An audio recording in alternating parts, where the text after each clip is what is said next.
കഴിഞ്ഞ വർഷം കുറച്ച് കുറുന്തോട്ടി കൃഷി ചെയ്തിട്ടുണ്ടായിരുന്നു.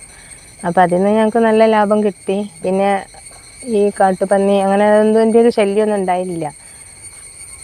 പിന്നെ ഈ കൃഷി ചെയ്യുന്നതും എത്ര ചെയ്താലും അത് കോട്ടക്കൽ അരുവിശാല എടുത്തോളാന്ന് പറഞ്ഞിട്ടുണ്ട്. അപ്പോൾ ഞങ്ങൾക്കത് കൃഷി ചെയ്ത് എത്ര ഉണ്ടായാലും അവരെടുത്തോളും ചെയ്യും.